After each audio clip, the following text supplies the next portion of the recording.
everyone. Thank you so much for joining us for our next Family Orientation Live event. If you haven't joined us before, my name is Catherine Knaus, and I am the Assistant Director of New Student and Family Programs, here to help you with all of your family needs. So this session that we have for you is focused on housing and residence life. So we have some experts on the call, both students and staff members who are here to take your questions. We have a lot of questions that were submitted in advance. We also have a Q&A function on this call if you'd like to type in your questions. So we'll go ahead and get started with some introductions. I'm going to go ahead and ask my students to introduce themselves. Hi, good evening, everyone. My name is Kristen Hanley. I work for the Office of New Student and Family Programs as the Student Director of Family Engagement, and I am a senior I'm going into my senior year with a major in Family and Human Services. Good evening, everybody. My name is Marvin Brown. I'm a junior mass communication major, public relations track. I am from Prince George's County, Maryland. I am also going to be a first-year RA this year, and I'm also one of the orientation leaders for summer 2020. Yeah, hi everyone. My name is Timothy Olivella. I am a music major, psychology minor. I'm going into my junior year, and I'm also one of the student orientation leaders for this summer. And our guests today are the leadership of Housing and Residence Life. So I'm going to turn it over to them, let them introduce themselves, and tell them a little bit about what you can expect for this semester in residence halls. Great. Thank you so much, Catherine. I'm going to go ahead and share my screen with everyone. So we have just a few bits of information that we want to review with you before we get into the Q&A, because I think have a good idea of some of the questions that you all will be asking. So my name is Kelly Hoover, and I am the Assistant Vice President for Housing and Residence Life here at Towson. So it's a pleasure to be here with you today. And I have some of my colleagues here as well. So I'm going to turn it over to them to say hello and allow them to introduce themselves. Greetings, hello. My name is Melinda Jensen, and I am the Director of Residence Life. I have the privilege of supervising and working with all of the staff that provide support and leadership and guidance to the students that live on campus here at Towson. Hi everyone, my name is Katie Cordwell. I'm the Assistant Director for Business and Administrative Services. So I manage all of the daily housing operations and the assignments process. Thanks.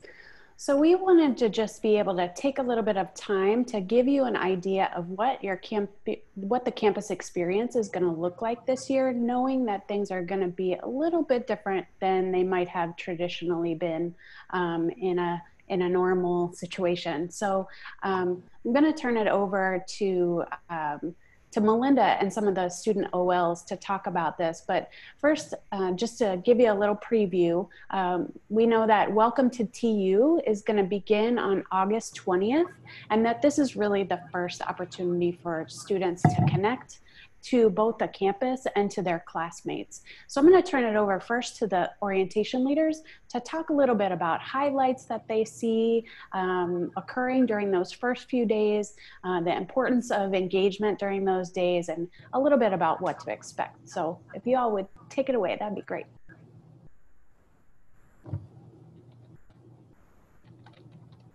Yeah, I'd love to talk about those first few days when moving on campus. So I am a transfer student. I came from the Community College of Baltimore County, so I am kind of an older student. I was 21 when I first started at Towson, and my experience of just getting involved in those first few days has made all the difference for the past year for me. I feel like everyone, when you're first starting college, wants to make friends. So the idea to be scared to talk to someone, I think it's kind of a funny idea, because no matter who it is, you can approach anyone in those first few days and just befriend them, especially the people that you're living in close relations with, your neighbors in your dorm. Yeah, that's my experience on those first few days. I think it's really easy to just approach anyone, just kind of talk to anyone because everyone wants to make friends. Most definitely. Freshmen move in before everybody else.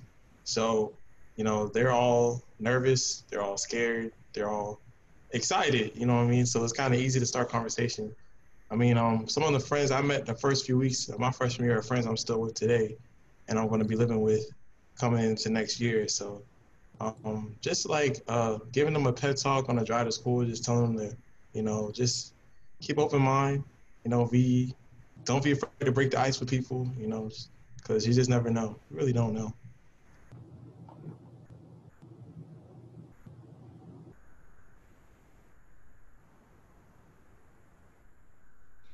I do want to highlight here that Welcome to TU, our introductory program for incoming students does start on the 20th.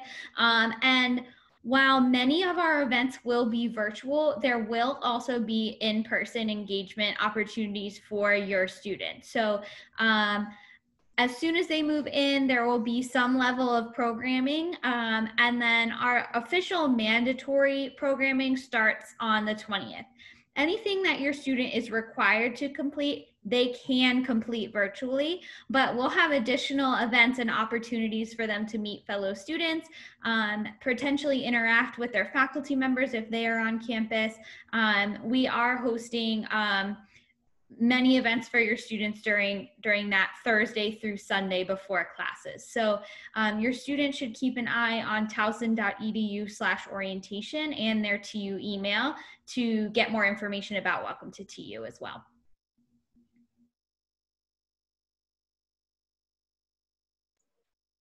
So I'm going to have Melinda talk a little bit about our resident assistants. So hello again.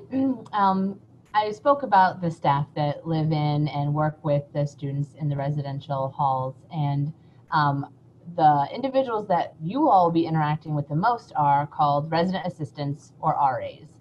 And so these are individuals who have lived in the residential environment before.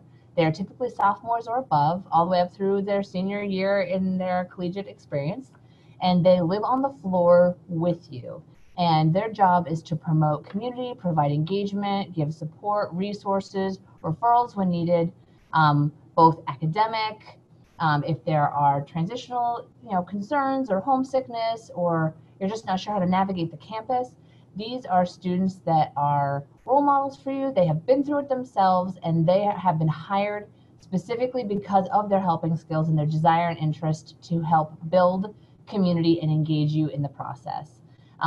The typical experience that the RAs would provide would be a lot of hands-on and in-person, a lot of knocking on doors and checking in to see how you're doing. However, in light of COVID-19 and the need to be mindful of physical distancing, et cetera, there's going to be a slight difference in how that is facilitated, the group sizes and the time, place, and manner, if you will. But the RAs are still going to be there. They will be reaching out. They will be having community meetings to share information with you, reaching out to understand who you are, and they're really excited for you to come back. They're getting ready to be in training in the next couple weeks in anticipation of your arrival. So very excited for all of you to get on campus and start your journey with us.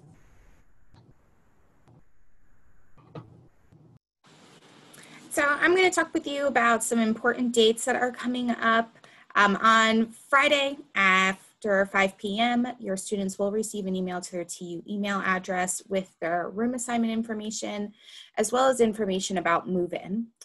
So what we do know about move-in for this year is that it is going to be a prolonged process because we are trying to separate everything so that we can maintain physical distancing, have as minimal students moving in at the same time as possible. So they will be moving in spread out between August 13th and August 23rd.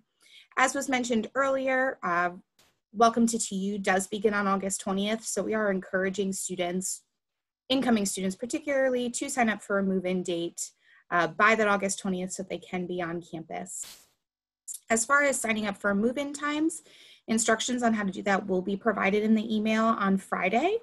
And we are limiting it to no more than 8 students per building per time slot. and there'll be 6 time slots per day for students to sign up. We have an overabundance of time slots available, so we should not have an issue of someone not being able to find a time to move in. It just might not be their first day preference to do that. During the move-in process, we are going to be doing a centralized drive-through pickup process in lot 5, which is up by the football field, where you'll be able to stay in your car and one of our staff members will greet you, provide your student with their key, a TU Cares package, and information that they will need, as well as swag from new student and family programs, and make sure that they're able to get their one card. We do encourage your student, if they have not already done so, to upload their photo to one card so that it can be pre-printed for them instead of having to wait in the line to get that printed during this check-in process. Our goal during this is that once you've picked up your key, you'll have 2 hours from that time to complete your move-in process. Students will be able to have 2 helpers with them that'll be able to go into the building, and then they'll have 2 hours to get everything out of their car, into their room, and situated before helpers will need to leave.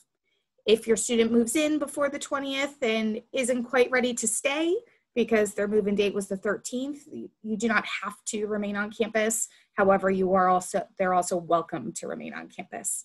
And then, like we have said a lot, then Welcome to TU starts on August 20th. Thanks, Katie.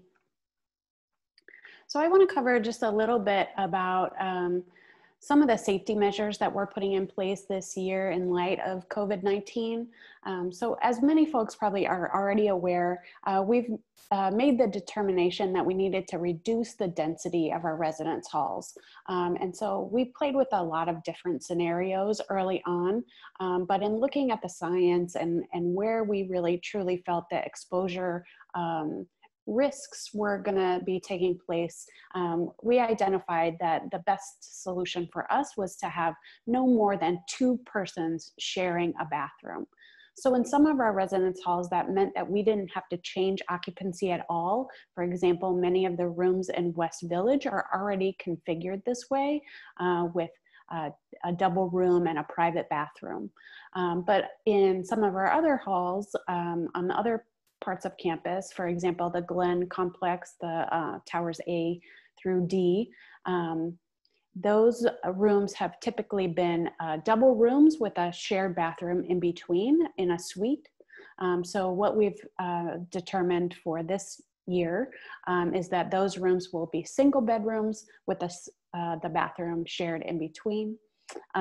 We've needed to close some of our more traditional residence halls that had community style bathrooms because we just felt like those were not conducive to the environment at this point in time. So Prettyman, Scarborough, and Richmond halls will not be opening this fall. And then in Newell Hall and in Residence Tower, we've also pretty dramatically limited the number of folks who are going to be living in those buildings just based off of the configuration of those rooms and the bathroom situation. But in no situation are we having any more than 2 persons sharing a bathroom. We also will, you'll expect to see, and when you come to campus, you'll see that we're putting limitations on lots of spaces. So this will be very commonplace for your student as they go about their travels throughout campus. All rooms that are public facing rooms will have capacity limits on the outside posted about how many people can be safely in that space. So that's going to be the same for our residence halls. So common lounges, for example, will have capacity limitations posted on the outside. Elevators will all be posted with a maximum occupancy. All of this has been done in collaboration with our facility services and standards of operation for safe distancing. As I think everybody is well aware and has become very familiar with, TU is a mask on campus. So facial coverings will be required all across campus. That includes the residence halls, except when a student is in the privacy of their own room. So when they're traveling in the elevator or in a common room, it will be expected that they wear a mask. We encourage you to wear a mask anytime that you're in a public facing space, whether that's inside or outside, because you never know who might just be coming around the corner. And so you don't know if you're going to be able to maintain that 6 feet of distance. So we just encourage you to always make sure that you have your mask ready and available, and that you're absolutely always wearing it when you're indoors. For sanitation, we are working with our housekeeping service, so they'll be doing high touch area cleanings pretty regularly, more frequently than normal. So spaces like door handles and elevator buttons and those sort of things will receive really regular cleaning. But there'll also be some sanitation stations that are going to be set up in the lobbies of all of our buildings and in the lobbies of all of the buildings on campus that will have large containers of hand sanitizer that will allow for students to refill maybe some of the smaller little hand sanitizers that we carry around with us in our pockets or our backpacks, and sanitizing wipes that will be available in the lobbies of each of those buildings as well.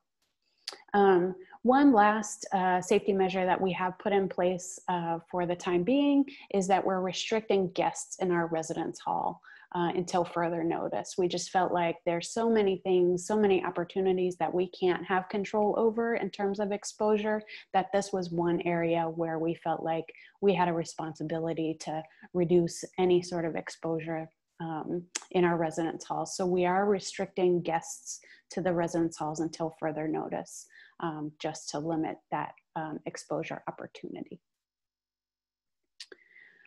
And then I want to talk a little bit about isolation and quarantine. So in the event that a student becomes infected with COVID-19 or has been exposed, had a significant exposure event to COVID-19, we do have one of our residence halls that has been designated for isolation and quarantine, and that is Tower C. So within Tower C, those rooms are set up as I sort of described before around the Glen. So it's typically 2 double rooms that share a common bathroom in between. And this year I explained that those rooms will be single rooms with the common bathroom in between.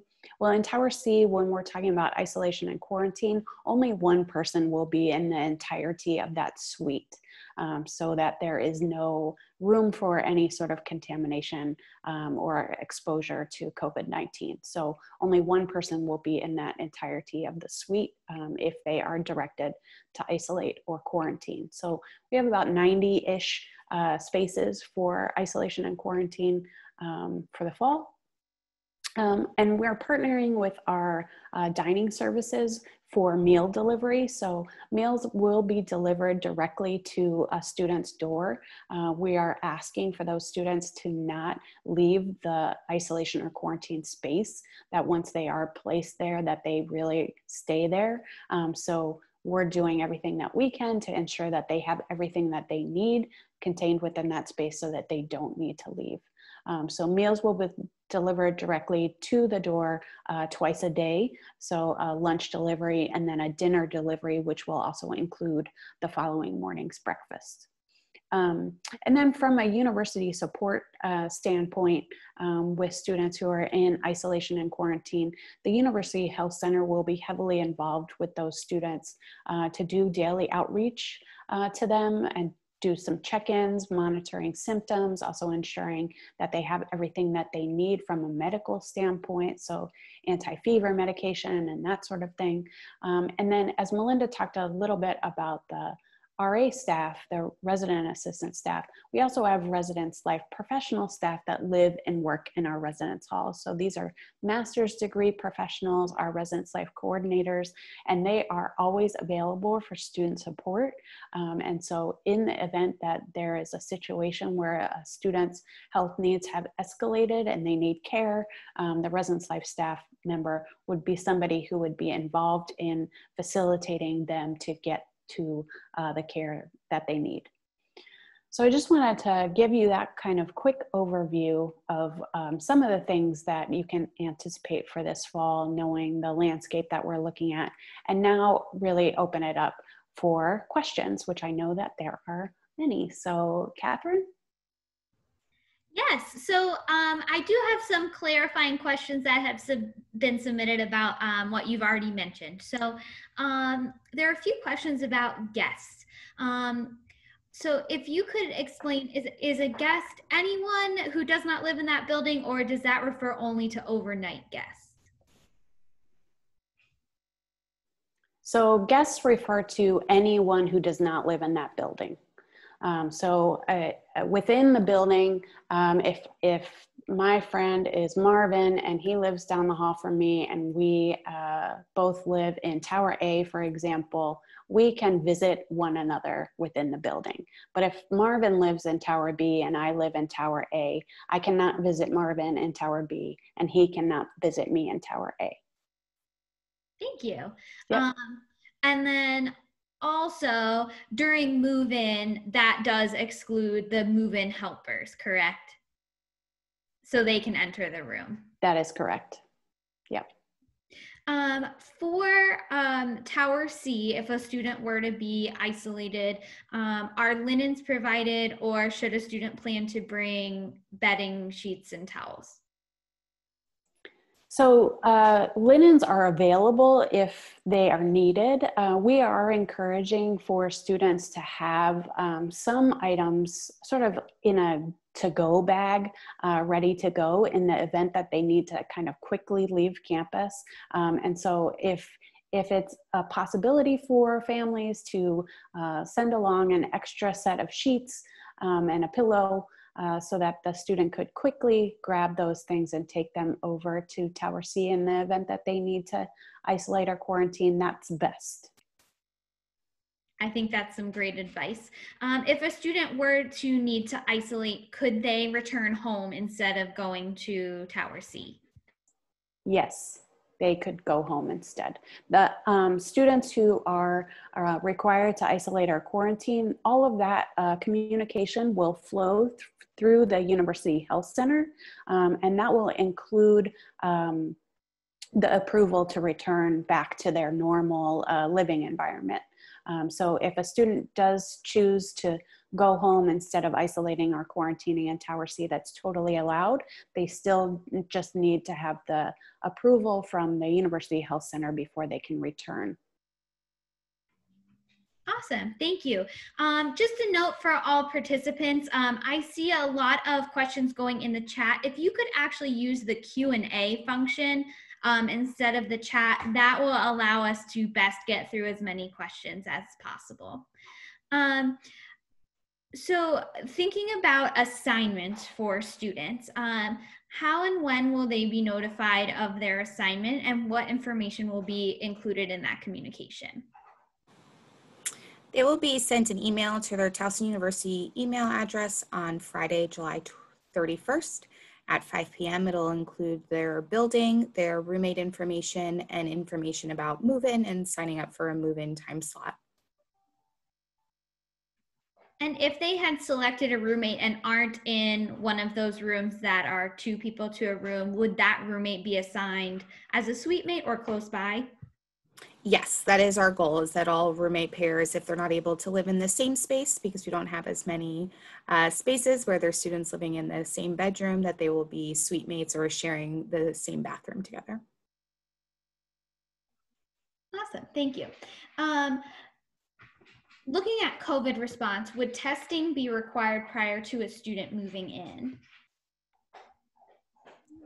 So at this point in time, I would just really encourage for folks to do a test, and I would encourage that test be done 10 days prior, within 10 days of that move-in selection window. Right now, the university is not requiring testing, but we don't know if that could potentially change as other institutions are making some changes to that currently. And so we just want to be prepared. So if there is an opportunity for you to schedule a test with a provider or through one of the free testing sites throughout Maryland or whatever state you're living in, I would just encourage you to schedule that within a 10-day window of your move-in date. I should have asked this at the very top. So does this information apply to Pecos Tubman, or if not, where does that differ? So Pecos Tubman and Millennium Hall are managed by Capstone on-campus management, but we have a shared governance model. So they manage the finances, the daily operations, assignments, and facilities of those buildings, but we manage the residence life portion of it. So there are student staff RAs that are in the buildings. We do have our professional staff living in the buildings, our residence life coordinators that we mentioned. So many of our processes mirror theirs. They are encompassed in all of our move-in information that we've discussed here. But if you have any questions about cancellations, their specific housing assignment, payments and where that's going to, you will want to speak directly to Pecos and Tubman or Millennium, depending upon which building they're living in. Awesome. So that kind of leads into this next set of questions that are about billing for housing. So in the event that students return home because Towson moved fully online, would housing rates be prorated? And is that the same if students just choose to take online classes, but the university remains open? So I'll let Katie talk to the second part of that question, and I'll speak to the first. So at this point in time, we're planning for an in-person semester and hoping that we can make it through till our November closing date just prior to Thanksgiving. In the event that we do need to close the residence halls early due to COVID-19, the institution has been committed to providing refunds. Decisions about how that process will look and what that will be exactly will be determined not by Housing and Residence Life, it will be determined by the university's administration and finance department. Then as far as refunds, if you're looking to not live on campus, so right now we have committed to providing refunds for all housing deposits and removing all housing charges from students' accounts as long as they request to cancel their housing contract before move-in. Move-in does start that August 13th, so students will want to get that done before then.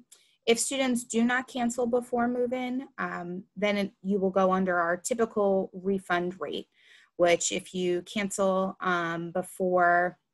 within the first 8 days of the semester, that begins on the first day of classes, that 8-day countdown, then you'll receive an 80% refund for your housing costs. And if you cancel within the first 22 days of the semester, you'll receive a 60% refund. And then after that point, we do not provide refunds as long as we continue to remain on campus, like Kelly described.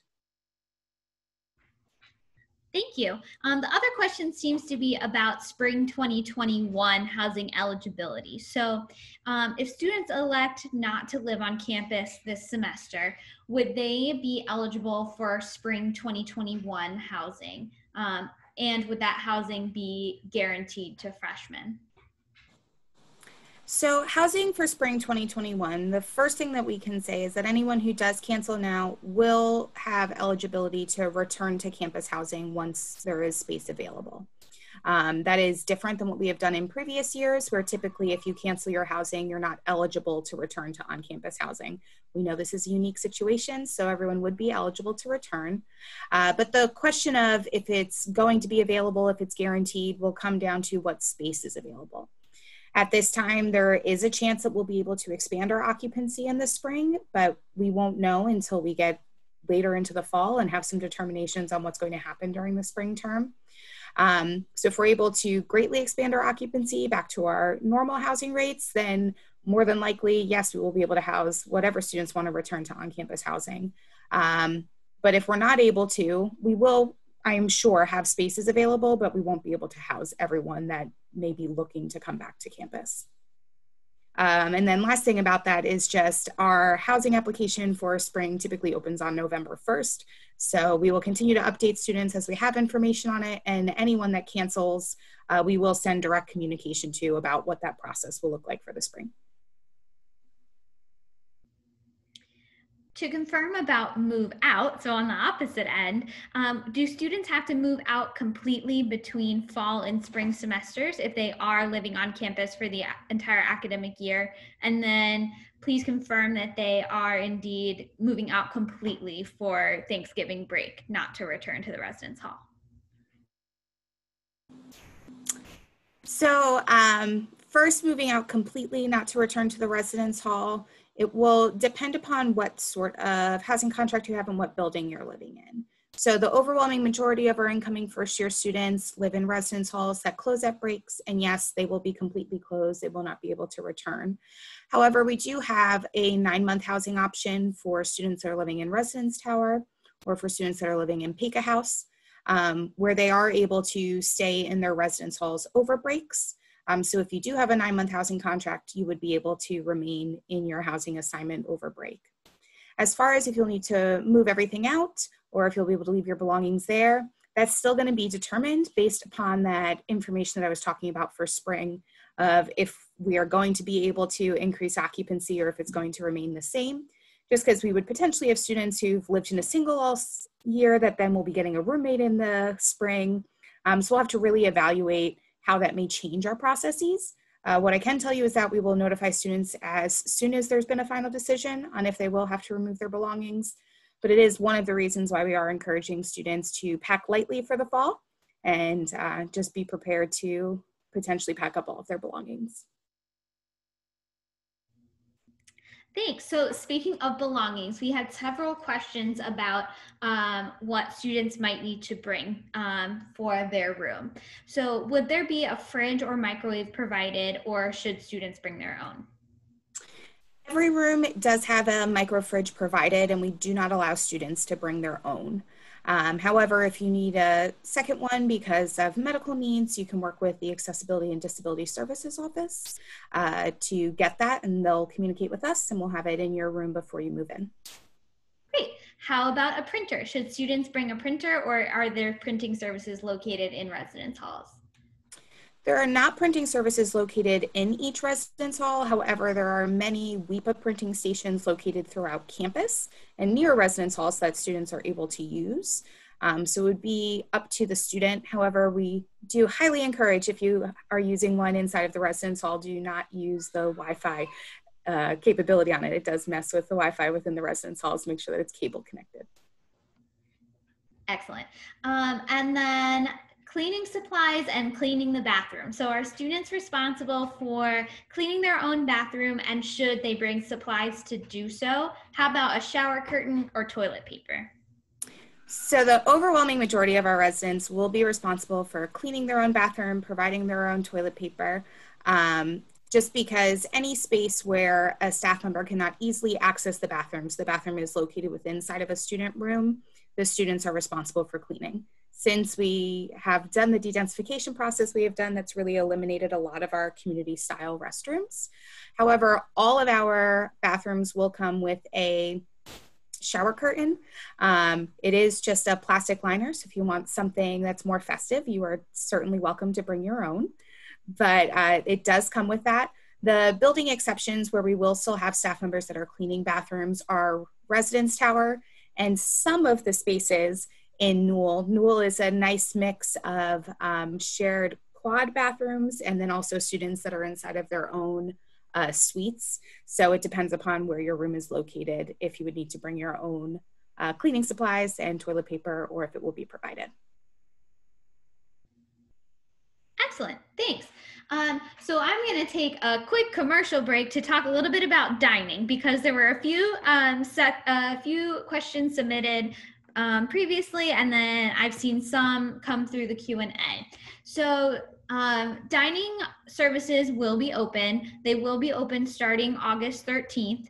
So your student will have access to dining facilities as soon as they move in, no matter where they move in. The dining services will look a little different than they normally have in order to maintain everyone's health and safety.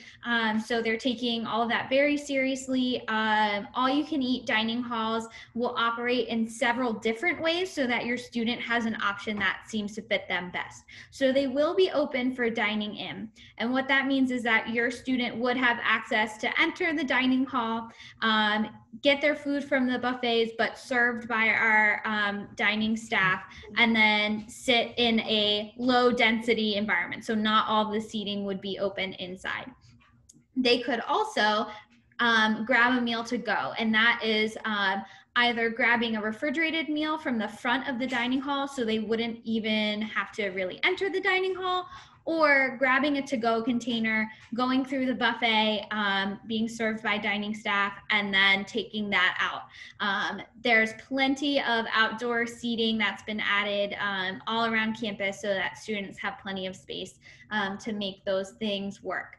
There is current information about which dining locations are open in fall 2020, both with our COVID restrictions, but also because some of our dining facilities are under construction. You'll have a brand new dining hall open for you this fall, or a renovated dining hall open for you. So all of that information can be found on the dining website, which I'll post in the chat. So hopefully that helps you understand a little bit about the options for your student, as well as all of our a la carte areas that are largely open as well. They haven't set the hours for those locations yet, but once they do, it'll again be posted on the dining website, as well as with welcome to TU information, so that your student has that as soon as they're on campus. So that being said, I'm going to turn it over to Kristen to moderate some of the questions that have been submitted since we've been on the call. Awesome. Thank you, Catherine. Maybe you can add, I'm seeing a few questions about how to sign up for dining plans. Do you have any insight on that? My understanding is that students sign up for dining when they sign up for housing. So they would be prompted that way. Is that correct, Katie? It is. However, at this point, if you want to make any changes to your dining plan or want to make any updates, you do so through the OneCard office, which is onecard.towson.edu, and I'll drop that link in the chat. All right, wonderful. So I'm seeing a question, what items are students not allowed to bring to campus?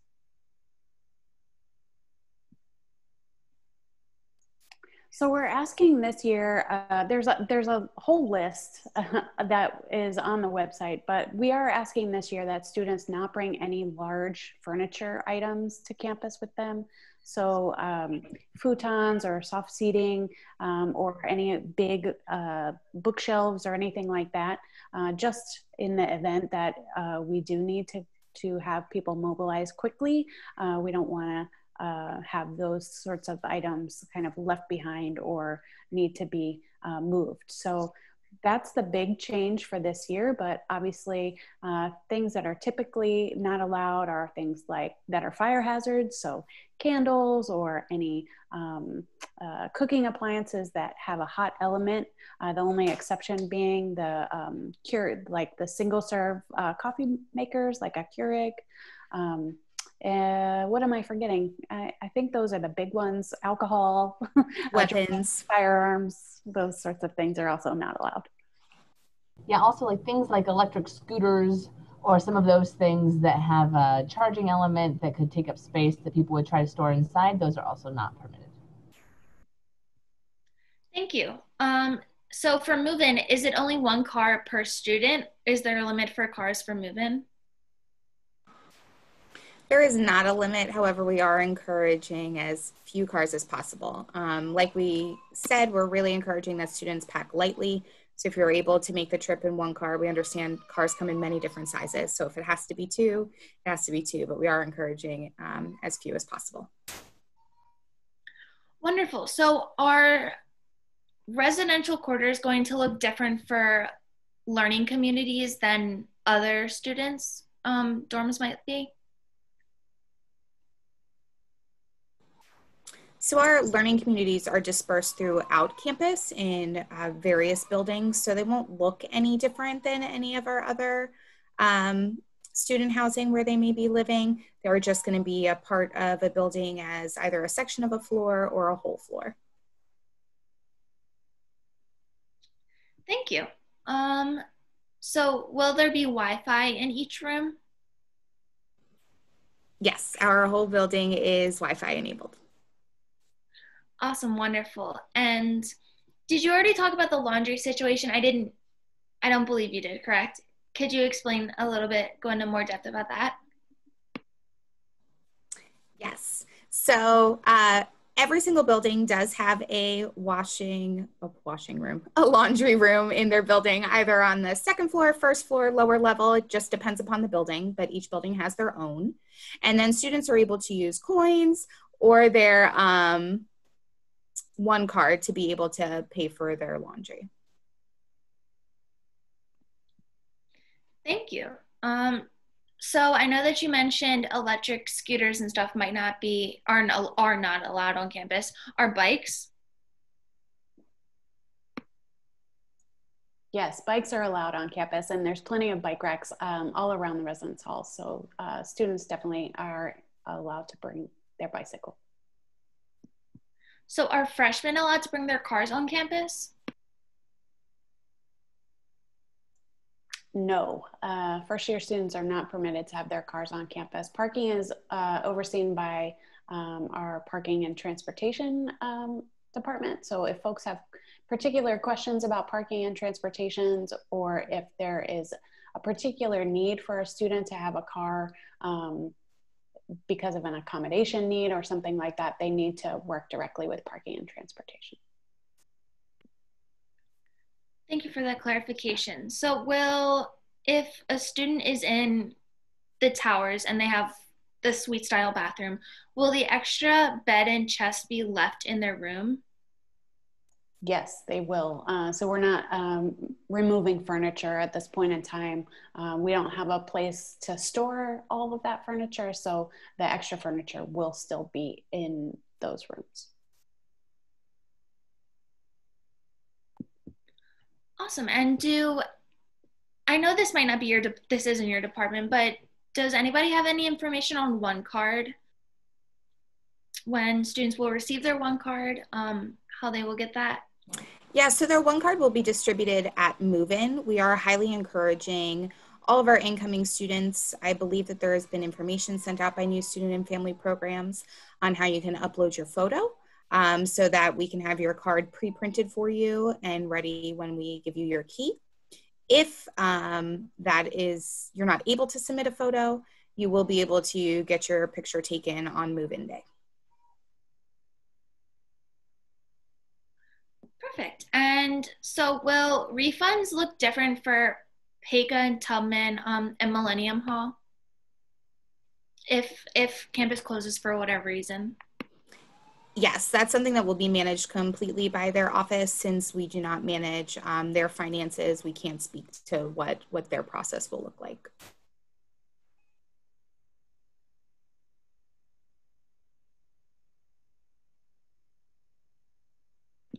So if a student is living in Tower D, will they still be able to travel like within floors to see their friends in Tower D? They just can't go between different buildings, correct? That's correct? That's right, yeah. So students can visit with other students who live within the same building. We are limiting how many people can be in any given room at a time, however, but within the same building, folks can visit with one another, but not to a building that is not their own residence hall. Wonderful. So are there going to be any precautions taken for a student who is in quarantine? Any precautions for like their floor that they might live on or any areas that they have been in for those surrounding students? So if a student is directed to isolate or quarantine and go over to Tower C or go home, the University Health Center will be conducting the contact tracing. And so if they determine through that contact tracing process that another student has had a significant exposure, then they will then direct those students to quarantine if they feel like that risk was significant enough to require that. So the University Health Center will be making all those determinations. Housing and Residence Life will not be making those determinations. We'll just be helping to facilitate the process. Wonderful, thank you. So what buildings are available for freshman students to move into? Because I know that there are some limitations for like the amount of credits that students have. Yeah, so our incoming first year students live in any of our residence halls. So those encompass Barton, Douglas, any of the Glen complex, which is Tower A, B, and D, that'll be open for the fall term, Residence Tower, and Newell. And then for Pika and Tubman, when we're considering capstone properties as well. Thank you. So what would be the process for a student who doesn't get along with their roommate? Is there any? Marvin, you might be able to chime in too, since you're going to be an RA. Maybe. I didn't go through this training yet, so I don't want to lose. I don't want to give any false information out yet. You know what I mean? I'm still a newbie. Yeah, it's not fair to put you on the spot there, Marvin. But your RA, your student's RA will definitely play a role in helping to do some mediation between roommates. One of the first things that happens between roommates at the beginning of the year is that they complete a roommate agreement. So it just allows for the residents to set some ground rules about how they want to keep the space, what's okay with each person, so that there's some shared understanding and clear lines of communication set up from the beginning. But our staff is definitely there. Our residence life coordinators, in addition to the RAs, are there in the event that roommate situations get complicated sometimes, and sometimes it becomes difficult to deal with conflict. And so they are there to help mediate conversations. And in the event that students do need a room change, then they work with our staff like Katie to help identify room changes in the event that that becomes necessary. But really, you know, when we're talking about roommate conflicts, we really encourage for students to work through those skills and work through the ability to communicate with one another, what their needs are, be able to listen to the other person and take into another person's account, have a little empathy with one another. This is definitely like a huge learning process as part of going to college. And so we utilize it as such. So we're not always super quick to just move somebody just because they don't get along. So we try to work with the students in those situations. Most definitely. I can say this though. I've had the same roommate for the past 3 years. And it was only possible because, you know, when we first got together, we just, you know, were very clear in establishing like our boundaries and what we liked and didn't like, and not being afraid to say what you like and don't like. So just encouraging your freshmen coming in that if they have a suite mate or if they live in West Village and have a roommate potentially, just telling them to just make sure that they're always being like speaking up for themselves, because someone's not going to spend all day thinking, I wonder if Marvin got upset that I kept the light on last night. Like, no, I'm not like, they're not gonna know there's a problem unless you say there's a problem. And that's how you keep a healthy relationship going. I'm not gonna promise that, you know, you're gonna get a good as roommate as I'm gonna get, you know, because he's perfect. But but it can be a livable situation for the entire semester as long as you're just communicating. And like, if something's bothering you, don't be afraid to say something's bothering you. It's just gonna get worse if you don't say it.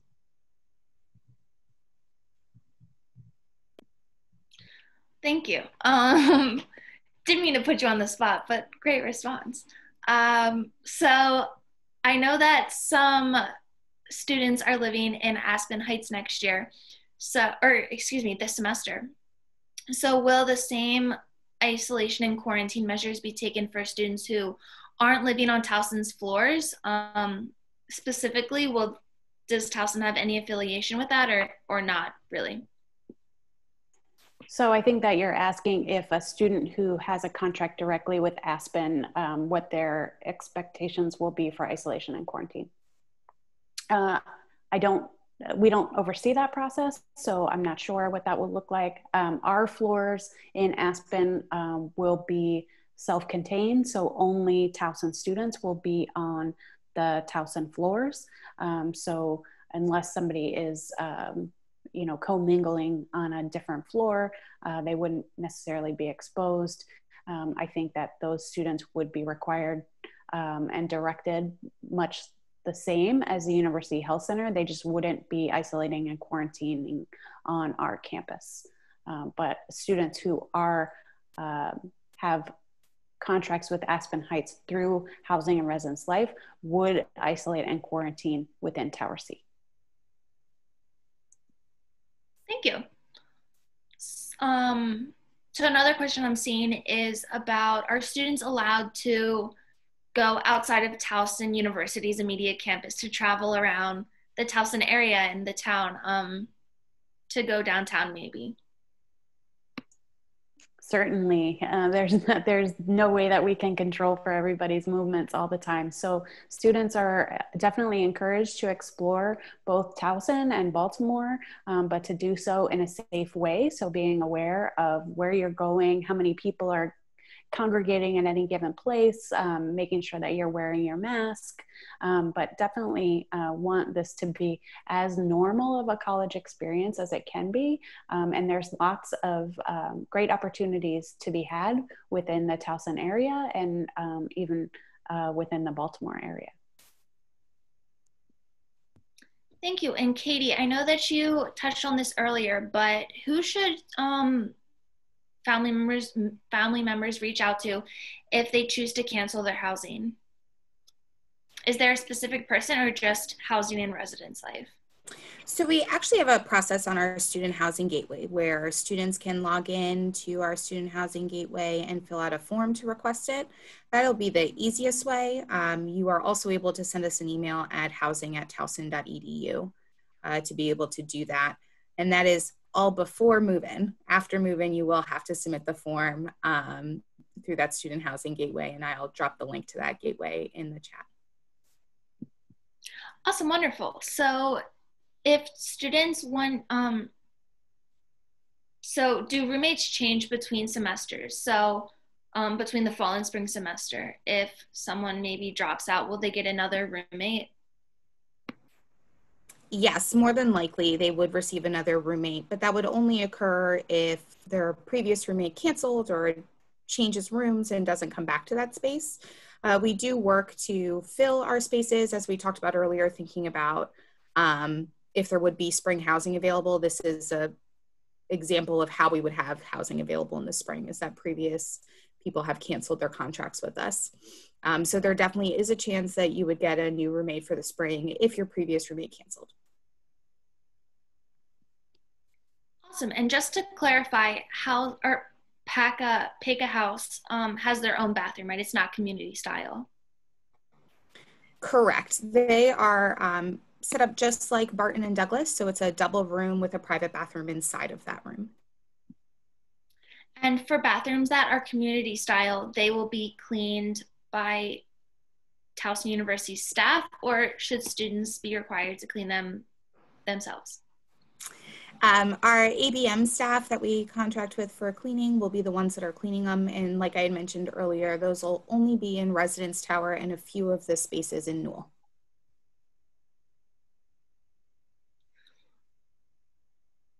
All right, I'm trying to look for questions about housing.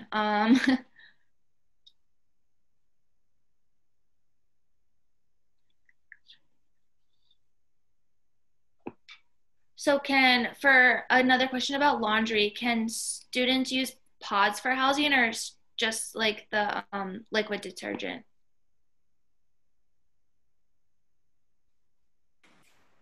I believe they can use pods. I don't think that our machines have any issues with using pods.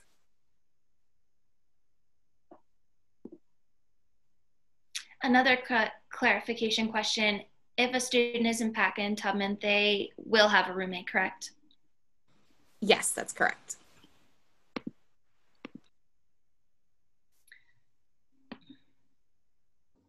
All right, Kristen, I think we can take maybe one more question. Okay.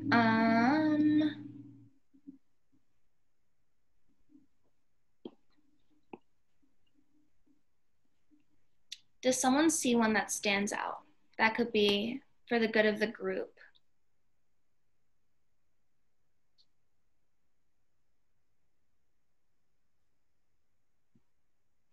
I'm seeing a lot of questions about meal plans.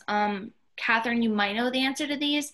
If a student opts out for the first semester and returns to campus for the second semester, opts out of housing, that is, how will their meal plans be handled?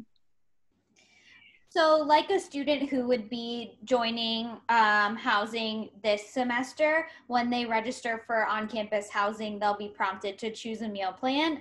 The same requirements would apply where students in specific residence halls would have requirements for certain meal plans.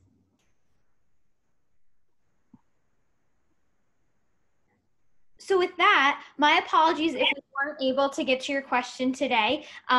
We did answer over 100 questions. So bravo, Housing and Residence Life. Thank you very much. We do have one more guest on the call. Mr. Brian Jameson is a member of our Towson Family Network Board, and he's here to tell you a little bit about that organization and why you should join. Thank you very much. So just really quick, I know we're at the end of the call here. I represent the Towson Family Network. You may have seen us in some of the family groups online and social media. And so who we are, we comprise of families just like you. We all have students at the university, and it's our mission to really get the families involved, to provide resources, just to be able to bounce questions and ideas and comments off of each other, as well as to be that liaison between the university and the families. And so we work very, very closely with Catherine from New Student and Family Programs. You know, our overall mission is three really central principles, right? We take parents and families and we do things for students. We provide them help and empower them to be successful, think lessons learned, and frequently asked questions and parent-to-parent chats. The second of the three principles is we do things with the students. Think Crab Fest, think other homecoming or other activities that we put on throughout the year to give a good memory and to bring the families together. And then lastly, of the three principles that Towson Family Network provides is we do things that facilitate communications with parent to parent or family to family. And that, again, where the Facebook social group comes into play and other social media outlets. We really encourage each other we learn a lot. I have a child who's a sophomore. I learned so much my first year from other families who students were seniors. And they learn things and we share with one another, and it's invaluable, the information that goes on there. And so I'll wrap it up with, we do some things every year. I talked about the Crab Fest and other activities. One of the major things we do is we offer scholarships, up to 3 each academic year. And we offer those and we give priority to families and students of families who are part of the Towson Family Network. And so that's one of the huge things we do every year. And so I'll finish with, and I see we're at the top of the hour here, I'll finish with a call to action. There's 3 call to actions here that I really implore you families to take a look at. A, become a member. Join the Family Network. Our memberships are really nominal. It's $50 the entire time that you're a student is an undergrad at Towson, right? And it goes a long way towards all the things we just spoke about. The second call to action is to participate. Be involved in our social media. Be involved. If you see activities coming from the Towson Family Network, come out, support, meet another family, make those bonds, and let's learn from one another. And lastly, our call to action is to join a committee, right? We do all sorts of things. We even lobby the state of Maryland for things that makes Towson better and it makes our families better when it comes to higher education. So join a committee, join the Towson Family Network Board, and welcome to Towson. Thank you, Brian. I don't think any of us could have said it better. So I just want to take some time to thank all of our guests, Brian, our students, Marvin and Timothy and Kristen, and our housing and residence life experts, Katie, Kelly, Melinda. Thank you so much for joining us today. Can I say one last thing? Yeah. All right, just some advice to tell your students. Just tell them to be themselves. You know, just tell them, look, I'm paying too much money for you to be somebody else. Just tell them just like that. You know, just tell them to be themselves. Their friends are going to come. The community's going to come. They just stay true to who they are. It's not that serious. You know what I mean? Just please, just drill that in their heads. You don't drill anything else. Be themselves and don't forget their bed sheets. Those two things. Thank you, Marvin. Good advice from a true Towson expert. The best advice always comes from our students. Also, I saw in the chat that someone's going to be looking for you, Marvin, to be friends with their student. So I think Marvin made a lot of friends tonight. So yes, thank you again. If you do have additional questions or want to continue to participate with our family programs, including our Towson Family Network, towson.edu/families is your go-to hub for all of that information. Thank you again for joining us. We hope to see you this weekend to chat more with our orientation leaders, and we're looking forward to seeing your student on campus and in our residence halls in the fall. So have a great evening and go Tigers.